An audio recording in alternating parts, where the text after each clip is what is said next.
no se obligó a nadie a vacunarse. La inmensa mayoría de la ciudadanía española se vacunó voluntariamente. ¿Cómo? Muy buenos a todos. El vídeo de hoy no tenía previsto hacerlo por circunstancias de agenda, precisamente acabo de terminar una reunión, pero la gravedad de lo que vamos a ver a continuación creo que hacen fundamental hacer el vídeo que estoy haciendo ahora y sobre todo que ustedes lo difundan y lo compartan.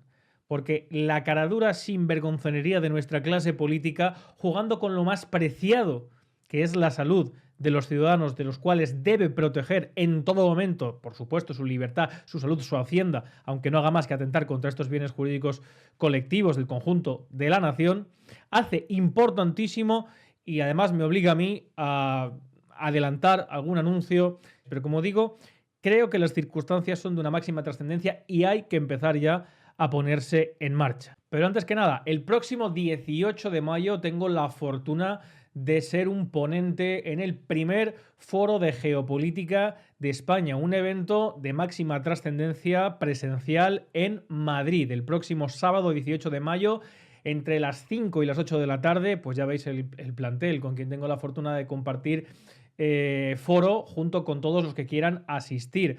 Pedro Baños, coronel que todos conocen, del Ejército de Tierra, especialista en geopolítica, geoestrategia e inteligencia, el periodista también y escritor Lorenzo Ramírez, también ha estado en el canal, el embajador José Antonio Zorrilla, no hace falta presentación, y el embajador Ignacio García Valdecasas. Todo ello presentado y conducido por José Bizner, también periodista y, como sabéis, director del canal Negocios TV. Será, como digo, entre las 5 y las 8 de la tarde en el espacio Pablo VI. Va a ser un evento en el que se va a tratar el encaje de Europa en el siglo XXI, los paradigmas que arrastramos, los que podríamos modificar y aquellos que se podrían abrir, con propuestas claras y concretas de qué quiere hacer Europa o qué debe hacer Europa en el siglo XXI si quiere realmente ser considerado como una potencia ante estos movimientos geopolíticos tan trascendentales que están sucediendo en los últimos años. Ya os dejo en el link el enlace para que podáis adquirir vuestra entrada. Esto se abrió ayer y creo que de las 700 entradas pues ya quedan apenas 500 y algo, así que corred a coger vuestra plaza. Al final del foro habrá ruegos y preguntas y también podréis pues acercaros a algún ponente si queréis que os firme algún libro, alguna dedicatoria, etcétera, etcétera. Pero vamos ya sin más dilación al tema de hoy, porque se están sucediendo una serie de declaraciones de una hipocresía y de una falsedad supina con tal de escurrir el bulto y de lo que más escomeda, de no asumir la responsabilidad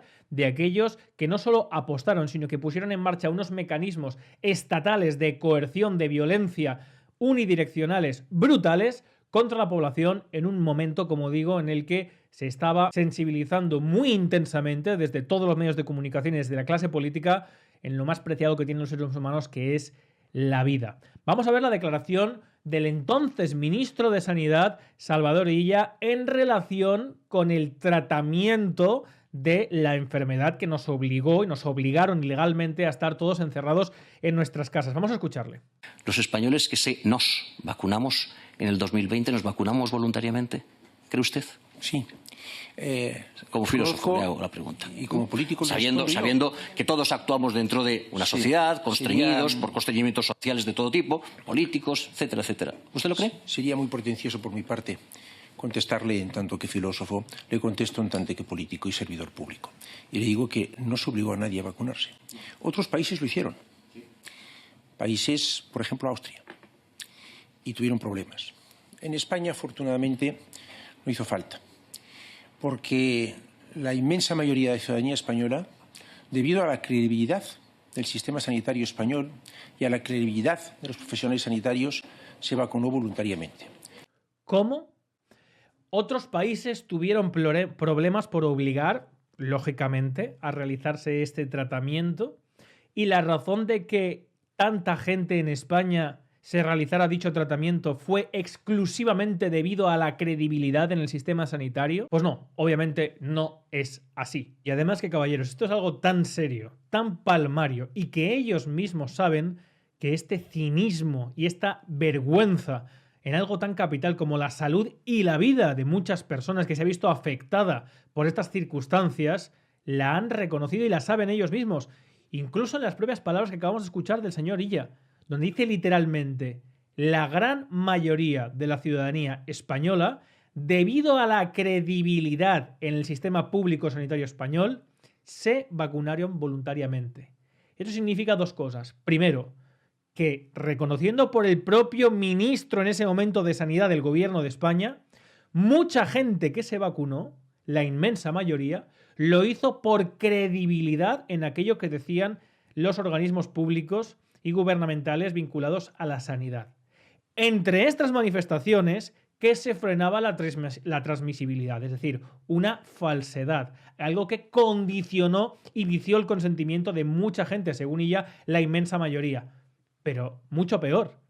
Dice literalmente, la inmensa mayoría, por la credibilidad, etcétera, etcétera, se vacunó voluntariamente. Eso significa, y está reconociendo el señor Illa, que otra parte, que bajo su punto de vista no es la inmensa mayoría, que es una minoría, no se vacunó voluntariamente, porque si no habría dicho que el conjunto de la sociedad, que la sociedad española se vacunó voluntariamente. Es decir, está reconociendo en esta comparecencia que sí que hubo gente en nuestro país que no se vacunó voluntariamente, como es lógico y como todos ustedes pueden saber, porque si no se hubieran puesto en marcha ciertas campañas llegando al certificado COVID, etcétera, etcétera, entrando la policía, recuerden, en algunos casos, mucha gente no se habría realizado ese tratamiento. Lo está diciendo el propio Salvador Illa, al mismo tiempo que reconoce que el Estado no tiene ninguna responsabilidad. ¿Que no? Ya lo veremos. De hecho, en aquella época, siempre que alguno de ustedes me preguntaban en algún directo si yo me había realizado el tratamiento, siempre les respondía lo mismo. ¿Y a usted qué le importa? Un tratamiento médico, y en este caso un tratamiento médico preventivo, como es este o de este tipo, es una cuestión personalísima. Y si a usted le importa, tanto por acción como por omisión, es decir, tanto para defender que la gente se haga el tratamiento como para defender que no se lo haga lo que haga yo, pues usted es un idiota. Y lo dije públicamente. Ahora bien, pero lo cierto, y debo decirlo, es que precisamente por las flagrantes medidas ilegales, como el pasaporte COVID, como por la coerción y virulencia por parte de los medios de comunicación y de la clase política a la gente que no quería realizarse ese tratamiento, despertó en mí una creciente curiosidad de realmente cuáles son los fundamentos médicos y el procedimiento de desarrollo que se había seguido para ese tratamiento. Y después de investigar mínimamente, personalmente, en mi caso, yo tomé la decisión de no tratarme.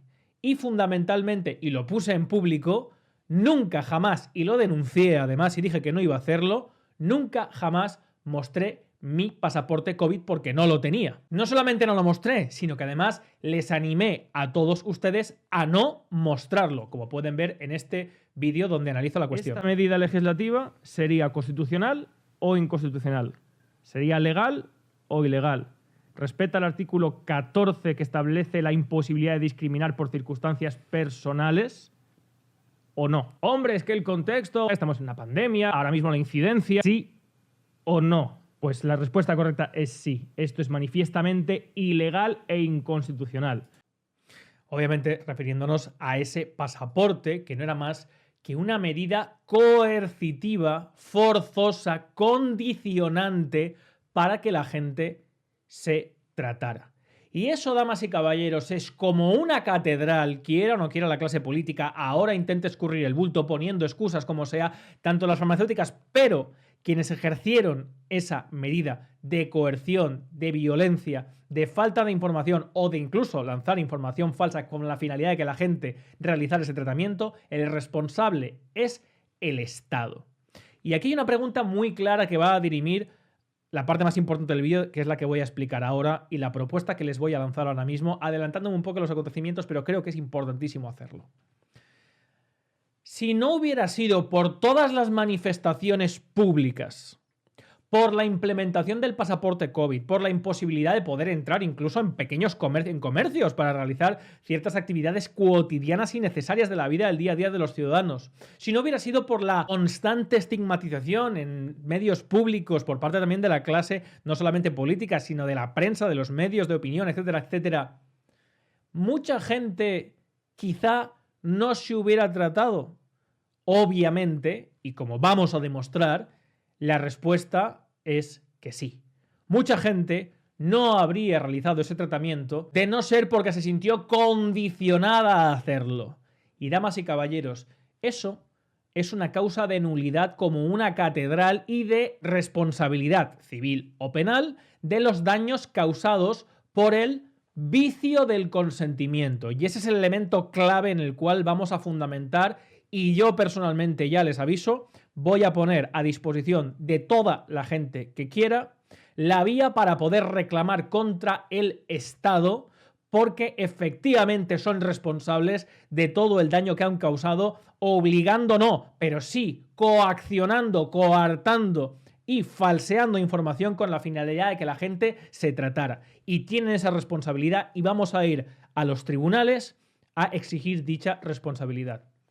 Como ustedes saben, soy letrado en el que modestamente en mi despacho llevo algunas causas, la gran mayoría me entra un gran volumen, las derivo a compañeros. He tomado la decisión, como ustedes saben, también de mudarme a Madrid por diferentes circunstancias, algunas ya las iré anunciando en su momento, y entre otras cosas voy a poner en marcha un despacho con unos compañeros con los que colaboro habitualmente, con unos procuradores excelsos, que se va a llamar Gisbert Lex. Ya está registrado, los constituimos ahora, y el primer gran paquete que vamos a poner en marcha, además de atender a todas sus reclamaciones civiles, penales, mercantiles o asesoría financiera, etcétera, etcétera, en dicho despacho, pero el primer gran paquete que yo voy a sufragar una parte importante van a ser las demandas y las querellas contra el Estado y contra las farmacéuticas por haber llevado a cabo este proceso sin cumplir con los requisitos legales pertinentes y, sobre todo, viciando el consentimiento de la gente que finalmente se trató.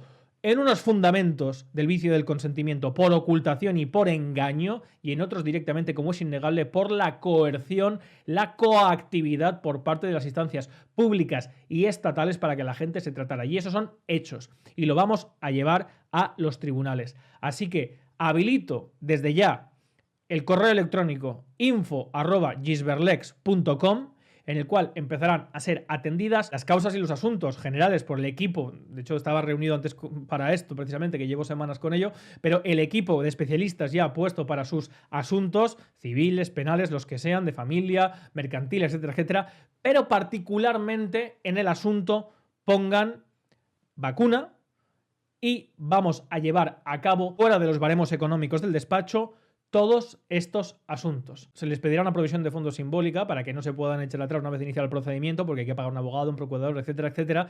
Pero el grueso de estos procedimientos lo va a asumir la empresa, y yo respondo directamente de ello. Fuera de los casos concretos en los que haya que establecer peritos, pero en lo que es el equipo jurídico, procuradores, abogados, vamos a ponernos a su disposición por lo básico, por lo mínimo, para que esta gente pague y para que se reconozca pública y judicialmente que desde luego hubo una coacción, una violencia por parte del Estado a la hora de llevar a cabo esta medida, que además se realizó con medidas ilegales para coaccionar a la población a tratarse, como era el caso del pasaporte COVID, etcétera, etcétera. Así que ya saben, les dejo en la caja de descripción ya el email habilitado para que puedan hacer llegar sus asuntos, y en los asuntos, cuando se trate de una demanda porque ustedes manifiestan o se le ha acreditado algún tipo de patología provocada por este tratamiento, o desgraciadamente el fallecimiento de algún familiar acreditado por algún tipo de patologías de este caso, o incapacidad, etcétera, etcétera, pongo a su disposición,